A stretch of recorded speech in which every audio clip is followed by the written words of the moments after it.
نمک حرام episode 25۔ Opening سین میں مصطفیٰ کو دکھایا جاتا ہے۔ اس کے ذہن میں امین قریشی اور عظمیٰ بیگم کی باتیں گونج رہی ہوتی ہیں۔ وہ کہیں جا رہا ہوتا ہے، پھر اس کے پاس ایک گاڑی آتی ہے۔ ایڈریس معلوم کرنے کے بہانے کچھ لوگ اسے بے ہوش کر کے اغوا کر کے اپنے ساتھ لے جاتے ہیں۔ نیکسٹ سین میں آسیہ بیگم امین اور عظمیٰ سے کہتی ہے کہ میں اس گھر میں نہیں رہوں گی۔ امین عظمیٰ سے کہتا ہے کہ اسے روکیے، مگر وہ کہتی ہے کہ اسے جانے دو، ارسل اسے ڈیفنس والے گھر میں لے جائے گا۔ نیکسٹ سین میں مصطفیٰ کو ہوش آتا ہے۔ وہ ایک کمرے میں فرش پر پڑا ہوتا ہے اور زنجیر سے بندھا ہوتا ہے۔ وہاں ایک اور شخص بھی ہوتا ہے۔ مصطفیٰ سے پوچھتا ہے کہ تم کون ہو، تو وہ کہتا ہے کہ تمہارا خیر خواہ ہوں، مگر مصطفیٰ کہتا ہے نہیں، تم امین قریشی کے پالتو کتے ہو۔ وہ شخص مصطفیٰ سے کہتا ہے کہ تمہارا دشمن امین قریشی نہیں ہے بلکہ کوئی اور ہے۔ پھر وہ اسے ایک انویلپ دیتا ہے اور کہتا ہے کہ اس میں کچھ ثبوت ہیں، انہیں دیکھ لینا۔ وہ کہتا ہے کہ ملائکہ تمہاری زندگی سے بہت پہلے ہی چلی گئی تھی، اسے امیر آدمی کی خواہش تھی۔ وہ اسے کہتا ہے کہ تم ان کو دیکھ کر فیصلہ کر لیں اور امین قریشی کا پیچھا چھوڑ دو، تمہاری اصل دشمن ملائکہ ہے، اس کی طرف جاؤ۔ پھر وہ وہاں سے چلا جاتا ہے۔ مصطفیٰ ہنسنے لگتا ہے۔ نیکسٹ سین میں آسیہ بیگم اسماء کے پاس آتی ہے اور وہ کہتی ہے کہ آج مجھے اپنا گھر ہی چھوڑنا پڑ رہا ہے۔ وہ کافی پریشان ہوتی ہے۔ اسماء کہتی ہے کہ میں نے آپ کو کئی بار سمجھایا تھا مگر آپ نے میری بات نہیں مانی۔ آسیہ بیگم پھر اس سے بھی معافی مانگتی ہے۔ آسیہ کہتی ہے کہ تمہارے ساتھ جو کچھ بھی ہوا ہے وہ امین کی وجہ سے ہی ہوا ہے، ملائکہ کے شوہر نے یہ سب کیا ہے۔ پھر وہ اسماء کو اپنے ساتھ چلنے کا کہتی ہے، مگر اسماء کہتی ہے کہ ہم کچھ عرصے سے ویسے ہی یہاں سے چلے جائیں گے، مگر یہ فیصلہ مرید نے کرنا ہے۔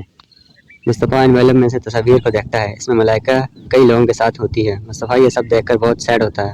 وہ ساری تصاویر دیکھتا رہتا ہے اور پھر غصے سے انہیں پھاڑ دیتا ہے اور غصے سے چلاتا ہے۔ آسیہ بیگم گھر چھوڑ کر جا رہی ہوتی ہے۔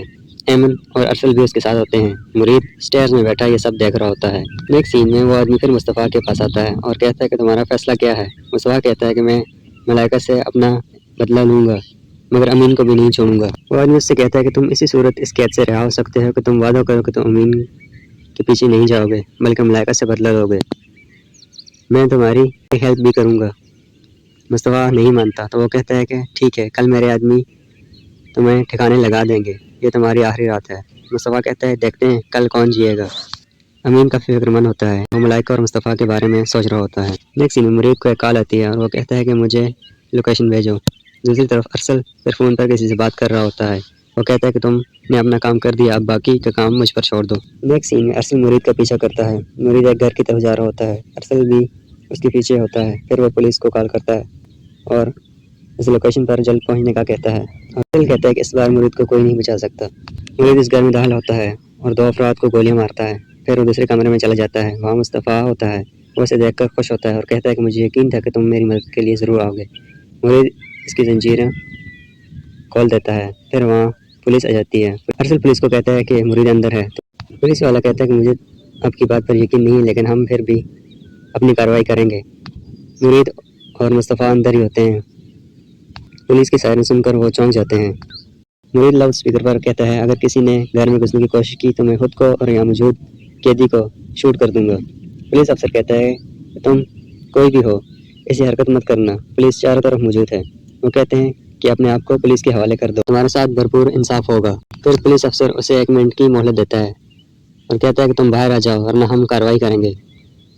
مرید کہتا ہے کہ میں اپنے اور اپنے ساتھی کی جان لے رہا ہوں اور اس کا گناہ آپ کے سر ہوگا۔ مرید اپنی آواز بدل کر یہ بات کر رہا ہوتا ہے تاکہ وہ پہچان میں نہ آ سکے۔ پولیس والے پھر ایکشن کرنے کا فیصلہ کرتے ہیں۔ وہ گھر میں داخل ہوتے ہیں لیکن انہیں وہاں مرید اور مصطفیٰ کہیں نہیں ملتے، بلکہ وہاں وہی 2 آدمی موجود ہوتے ہیں جنہیں مرید نے شوٹ کیا ہوتا ہے۔ پھر وہاں پولیس افسر کو لاؤڈ اسپیکر اور موبائل ملتا ہے۔ مرید پھر ارسل کے پیچھے سے اس کے پاس آتا ہے۔ وہ کہتا ہے کہ مجھے آپ پر بہت ترس آ رہا ہے۔ مرید کو اس طرح دیکھ کر ارسل کافی سرپرائز ہو جاتا ہے اور وہ کافی ڈرا ہوا بھی لگ رہا ہوتا ہے۔ مرید کہتا ہے میں نے آپ کو لومڑی اور انگور کی کہانی سنائی تھی نا، مگر آپ نے میری بات نہیں سمجھی، اور ویسے بھی آپ کے پاس تو عقل ہی نہیں ہے، آپ تو بالکل بچوں کی طرح ہیں۔ مرید کو اس طرح بات کرتے دیکھ کر ارسل کافی پریشان ہو جاتا ہے اور یہاں پر یہ ایپیسوڈ اینڈ ہو جاتی ہے۔ Thanks for watching this video.